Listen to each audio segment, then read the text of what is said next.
नमस्कार मित्रांनो, मराठी क्राईम स्टोरीमध्ये आपलं स्वागत आहे। घटना आहे सांगलीमधील। डॉक्टर कुलदीप सांगलीमध्ये पत्नीसोबत राहत होता।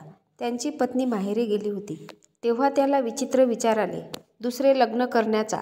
कुलदीपचे लग्न झाले असून पत्नी गर्भवती आहे, तरी त्याने शादी.com साईटवर मी अविवाहित आहे असे त्याने नोंद केले। डॉक्टर पल्लवीची प्रोफाईल त्याला दिसली। तिची सगळी माहिती चेक करून घरच्यासोबत कॉन्टॅक्ट करण्याचा प्रयत्न केला। पल्लवीचे BHMS शिक्षण झाले आहे। पुण्यात तुळजाभवानी सोसायटीत एका क्लिनिकमध्ये ती डॉक्टरची सेवा देत होती। कुलदीपने पल्लवीच्या घरी संपर्क केला। घरच्यांना वाटलं पल्लवी डॉक्टर आहे, लग्नाचं वय पण झालं आहे, यात स्थळ चालून आले, म्हणून त्यांनी कुलदीपची चौकशी सुरू केली। पल्लवीचे वडील कुलदीपला भेटले, क्लिनिकला भेट दिली, तेव्हा कुलदीप सावंतचे वागणे विचित्र वाटलं, क्लिनिक सेटअप विचित्र वाटला, म्हणून त्यांनी त्याला नकार दिला। नंतर त्याने थेट पल्लवीशी संपर्क केला आणि तिच्याशी मैत्री केली आणि मी अविवाहित हे चांगलं पटवून दिले। मला तुझ्यासोबत लग्न करायचं आहे असे त्याने पल्लवीला म्हटले। पल्लवी शिकलेली होती, तरीही त्याच्या बोलण्यात अडकत गेली। ती आता त्याला बाहेर भेटायला पण जात असे। दोघेही हॉटेलमध्ये जेवण करत फिरत असे। पल्लवी आता बाहेर तासनतास घालवत असे। त्याने पल्लवीला चांगलंच जाळ्यात ओढलं होतं। नवरा बायकोचं नातं त्याचं आधीच तयार झालं। पल्लवी व कुलदीप दोघांनी लग्न करायचे ठरवले, परंतु पुण्यामध्ये हॉस्पिटल बांधायचे आहे असे पल्लवीला सांगितले आणि मला पैशाची खूप गरज आहे असे सांगितले। त्याने हळूहळू पल्लवीकडून पैसे घ्यायला सुरुवात केली। पल्लवी खूप खुश होती, कारण ती डॉक्टर होती, तिला डॉक्टर नवरा हवा होता। तिला वाटलं कुलदीप हॉस्पिटल बांधेल, जिथं आम्ही दोघेही रुग्णांची सेवा करणार, प्रेमाने सोबत राहणार, हे तिचं स्वप्न। जे मी पैसे देत आहे ते पैसा माझ्याच घरात जात आहे असा विचार ती करत होती। कुलदीप तिला प्रेमाच्या जाळ्यात अडकवत होता। कधी 1 लाख तर कधी 2 लाख असे सतत पैसे तो मागत होता।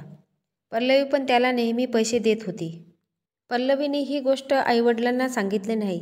ती कुलदीप मागेल तेव्हा त्याला पैसे देत राहिली, परंतु बरेच दिवस झाले होते तरी कुलदीप नाव काढत नव्हता, म्हणून पल्लवीने त्याला लग्न कधी करायचे हे विचारले। त्यावर कुलदीपने म्हटले, अगोदर हॉस्पिटलचं चांगलं काम सुरू होऊ दे, सगळं सेटअप तयार होऊ दे, मग लग्न करू, असे लग्नाचे आमिष दाखवून पल्लवीला जाळ्यात ओढतच होता।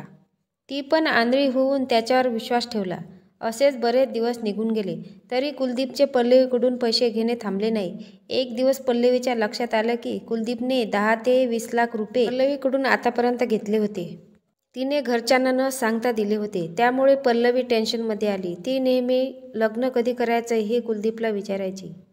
या गोष्टीचा कुलदीपला राग आला। तिच्यासोबत बोलणे टाळणे आणि संपर्कही आता बऱ्यापैकी कमी केला। पल्लवी एक दिवस त्याला म्हणाली, लग्न नंतर करू, काही प्रॉब्लेम नाही, परंतु तू माझे घेतलेले पैसे तरी परत दे। तेव्हा कुलदीप म्हणाला, माझ्याकडे पैसे नाही, पैसे आले की मी तुला परत करतो। पैशाचा आकडा मोठा होता, कुलदीप द्यायला टाळत होता। त्यात पल्लवीने घरी पैशाबद्दल या दोघांच्या नात्याविषयी कुणालाच सांगितले नव्हते आणि आपल्या वडिलांनी त्याला नापसंत केलं होतं, यामुळे ती खूप जास्त टेन्शनमध्ये आली। कदाचित आपली फसवणूक तर होत नाही ना, असा विचार ती करू लागली। 25 वर्षाची पल्लवी कुलदीपच्या प्रेमात पूर्णपणे फसली होती, तरीही त्याला वारंवार लग्नासाठी हट्ट करू लागली।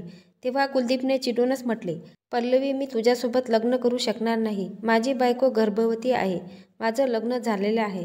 त्याच्या अशा बोलण्याला तिने मजाक समजलं, मस्करी करत आहे असे तिला वाटले। यानंतर तिने कुलदीपविषयीची पूर्ण माहिती काढली, तेव्हा तिला समजलं कुलदीप खरं बोलत आहे। त्यामुळे तिला खूप मोठा धक्का बसला। पल्लवीचे थोडे थोडे करून 10 ते 20 लाख रुपये त्याच्याकडे अडकले होते आणि पैसे परत करण्याचं तो नावही घेत नव्हता। त्याच गोष्टीचा विचार पल्लवीला येत होता।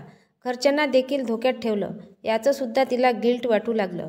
आपल्याला आईवडील जे सांगत ते योग्य होतं, ती पश्चाताप करत होती, परंतु आता वेळ निघून गेली होती। घरच्यांना सांगण्याची तिची हिंमत झाली नाही। तिने सगळं वहीच्या पानावर लिहून ठेवलं आणि मोठा निर्णय घेतला, स्वतःला संपवायचं। त्याआधी तिने कुलदीपला पैसे परत करण्याची मागणी केली, मात्र तो पैसे देण्यास अजूनही टाळाटाळ करू लागला। म्हणून मानसिक तणाव सहन न झाल्याने चिठ्ठी टेबलवर ठेवून 8 जानेवारीला स्वतःला संपवलं। स्वतःच्या क्लिनिकमध्येच विषारी औषध पिऊन तिने आत्महत्या केली। उपचार सुरू असताना 8 जानेवारी 2025ला तिचा मृत्यू झाला। पल्लवीचे वडील यांनी टेबलवरची चिठ्ठी घेऊन बिबवेवाडी पोलिसात कुलदीप विरोधात तक्रार दिली। डॉक्टर कुलदीप आदिनाथ सावंत, वय 30, राहणार उमराळी रोड, शंकर कॉलनी, जत, सांगली जिल्ह्यात असे आरोपीचे नाव आहे. पल्लवीला आत्महत्येस प्रवृत्त करणे अन्न संबंधित आरोपाखाली कुलदीपवर गुन्हा दाखल केला.